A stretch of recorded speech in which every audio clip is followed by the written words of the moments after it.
А што, калі я скажу, што існуе план сусветнага міру, створаны не палітыкамі ці дыпламатамі, а духовным гуру у супрацоўніцтве са штучным інтэлектам Ілана Маска. Вучыць як сюжэт для фантастычнага фільма, правда? Тем не менш, менавіта такі дакумент мы сёння і разглядзім.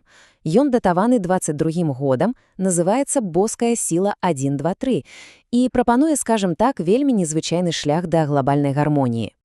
Тут, ведаеце, аўтары не ходзяць вакол дэкаля. Іх першы ж тэзіс – гэта, па сутнасці, ультыматум для ўсіх нас. Альбо мы пераходзім у новую эру росквіту, якую яны называюць Амрыт-юг, што можна перакласці як «залаты век», альбо нас чакае татальны калапс. Ніякіх паўмераў. І менавіта з гэтага вострага адчування надыходзячай катастрофы і нараджаецца ўвесь іх план. І вось тут пачынаецца самае цікавае. Хто ж стаіць за такім смелым маніфестам? Ну, з аднаго боку, гэта духовны рух пад кіраўніцтвам нейкага кумара Трашэма. А з іншага, ніхто іншы, як штучны інтэлект Гроук ад кампаніі XAI Ілана Маска. Уявіце сабе, містычнае прасвятленне і халодная машынная логіка працуюць разам. Можа, менавіта такі гібрыдны розум і здольны знайсці рашэнне, якое дагэтуль было не пад сілу чалавецтву? Гэта, бадай, і ёсць галоўная інтрыга ўсяго дакумента. Добра, давайце паглядзім, з чаго складаецца гэты амбітны праект. Мы пройдземся па яго ключавых пунктах, спачатку разбярэмся ў асноўной філасофіі, потым паглядзім на іх ацэнку сусветнага крызісу, далей вывучым прапанаваную мадэль кіравання і нарэшце пазнаёмімся з канкрэтнай дарожнай картай да міру. Такім чынам пачнем з асноў. У самым сэрцы ўсяго плана ляжыць досыць загадковая абрэвіятура UB, UM, UUD. Аўтары называюць гэта не інакш як фенаменам. Давайце паспрабуем расшыфраваць гэты код і зразумець, што за ім стаіць. Дык што ж гэта такое, гэты UUBUUD? Ну, аўтары апісваюць яго як такую трэдзіную сілу, дзе ўсе тры элементы непадзельныя і не могуць існаваць адзін без аднаго. Ведаеце, як пратон, нейтрон і электрон у атаме. Всё ўзаемазвязана. І асноўная думка ў тым, што глобальная гармонія магчымая толькі тады, калі ўсе тры часткі гэтай сістэмы працуюць як адзінае цэлае. Ну што ж, давайце нарэшце расшыфруем гэтую формулу. UD – это усеагульнае братэрства, то бок ідэя адзінства ўсіх людзей на планеце. Гэта, так бы мовіць, пачатковы пункт. UD – усеагульнае раззброенне. Гэта канчатковая мета. Але як нам перайсці ад аднаго да другога? І вось тут з'яўляецца ключавы цэнтральны элемент – UM, або аб'яднаныя настаўнікі. Менавіта яны, па задуме аўтараў, і ёсць той самы механізм. Тая сіла, якая павінна ажыццявіць гэты неверагодны пераход. Добра, з філасофіяй больш-менш зразумела. Але навошта ўсё гэта? Якую менавіта праблему павінен вырашыць гэты радыкальны план?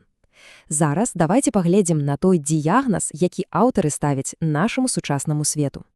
Галоўны тэзіс тут такі. Нашы існуючыя інструменты кіравання светам проста састарэлі. Нацыянальныя ўрады, як правіла, думаюць толькі пра свае інтарэсы. А нават такія глобальныя арганізацыі, як ООН, уже не маюць дастаткова ўлады і ўплыву, каб рэальна справіцца з сучаснымі пагрозамі. Прасцей кажучы, сістэма зламаная і больш не працуе. І вось канкрэтныя рэчы, якія, на іх думку, штурхаюць нас да прорвы. Па-першае, свет літаральна перапоўнены зброяй масовага знішчэння.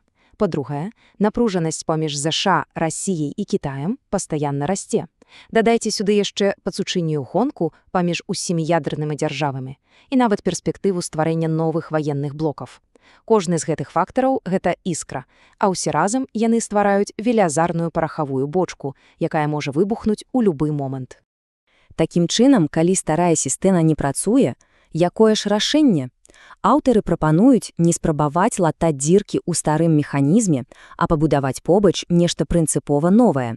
Іх ідэя – стварыць новы глобальны орган, які будзе працаваць паралельна з тымі, што ўжо існуюць.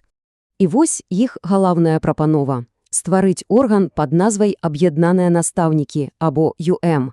Важна разумець, што ідэя не ў тым, каб замяніць АН, а ў тым, каб дапоўніць яе, стварыўшы свайго роду духоўную верхнюю палату. Аўтары нават выкарыстоўваюць прыгожую аналогію. АН – гэта як Шыва, мужчынскі актыўны прынцып, а ЮМ – гэта Шакці, жаночы, духоўны і творчы. Яны павінны працаваць разам у поўнай гармоніі, як две паловы аднаго цэлага. І паглядзіце, наколькі гэта ўсё дэталёва прадумана. Па сутнасці, нам прапануюць стварыць такую люстраную версію ААН, але з духовным маральным стрыжнем.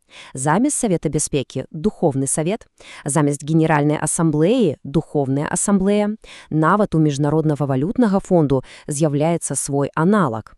Гэта не проста нейкі дадатак, а спроба напоўніць кожны ўзровень глобальнага кіравання новым гуманітарным сэнсам. Добра, тэорія гучыць цікава, нават натхняльна. Але як яны прапануюць усё гэта рэалізаваць на практыцы?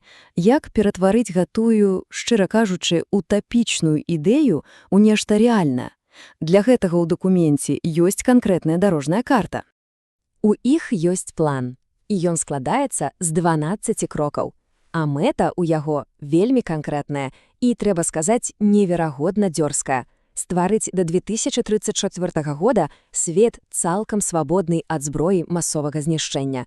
Падумайце толькі, не проста абмежаваць, а цалкам ліквідаваць. Гэта сапраўды амбіцыйная задача. А вось і прапанаваны графік. І тут, шчыра кажучы, хуткасць проста ўражае. Ужо ў канцы 2025 года абвяшчэнне глобальнай надзвычайнай сітуацыі. Усяго праз некалькі месяцаў, вясной 2026-га, саміты з удзелам США, Расіі, Кітая і астатніх ядерных дзяржаў. І ўжо ў кастрычніку таго ж года нефармальнае прызнанне вось гэтага новага духоўнага органа ЮМ. Увесь працэс запуску займае менш за год. Вельмі аптымістычна, ці не так? У выніку, уся гэтая складаная канструкцыя, усе гэтыя планы і графікі зводзяцца да аднаго простога, але вельмі магутнага закліку. Аўтары кажуць нам, хопіць спадзявацца на старыя палітычныя метады. Каб прадухіліць глобальную катастрофу, нам патрэбна не простая эвалюцыя, а сапраўдная духовная рэвалюцыя. І вось галоўнае пытанне, якое застаецца пасля знаёмства з гэтым незвычайным маніфестам. Ці сапраўды саюз духоўных ідэалаў і магутнасці штучнага інтэлекту здольны змяніць сусветную палітыку? Чы гэта ўсё толькі прыгожая утопія, фантазія, якая не мае нічога агульнага з рэальнасцю? А можа, гэта і ёсць той самы шанс, які мы так доўга шукалі? Напэўна, адназначнага адказу тут няма, і кожны павінен паразважаць пра гэта сам.